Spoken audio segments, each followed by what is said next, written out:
So welcome back everybody. This is my second day here today. Let me just get a light which will make it easier to see. Here we go. Where are we? It's 2 o'clock in the afternoon. I've still got another 2 hours to go. Finished all the ceilings in here. Taped up around the smoke detectors, the lights, wood stove all taped up. We did have some stains here, if you remember. Well, those stains are gone. I did roll a coat of oil-based undercoat over it and gave them 2 coats of ceiling flat. The paint that I've used out here in this area here is just the Berger Gold label ceiling flat, which is a good drop. And what I've used on the wet area ceilings and the bedrooms is wash and wear. Now the colour is, which is actually a really good colour by the way, is Casper White Quarter. Okay, so that's a water-based, very washable, very nice paint to use. So all taped up, plasticed up, getting ready for the final. All the walls have been plastered.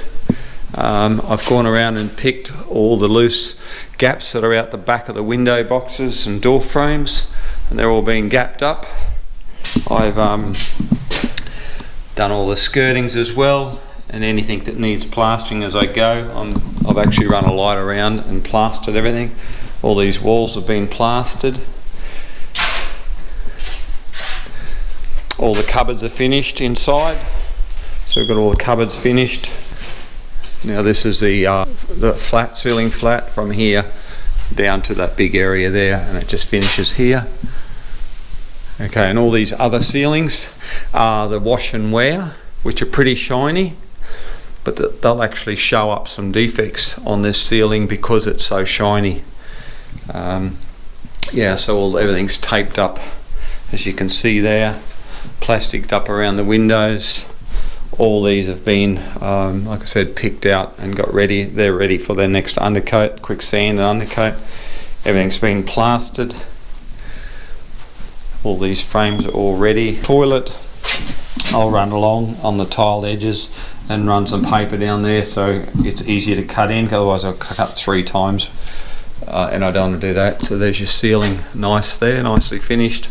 Wash and wear ceilings. I always like to do that in the wet areas anyhow, in private paint jobs.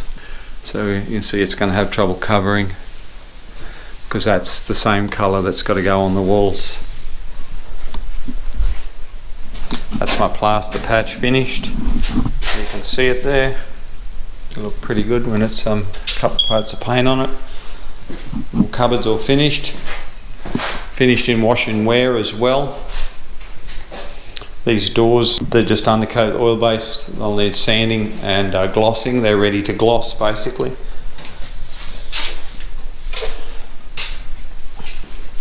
Plaster patch there, already finished. That'll probably have to be washed. It's got a mould coming through the wall there. You see all these plaster patches.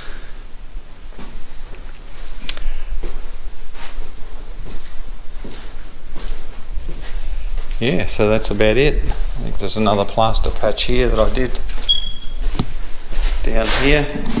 That's another one that I did. Now I do these things for free really. They're included in the price. Not too bad.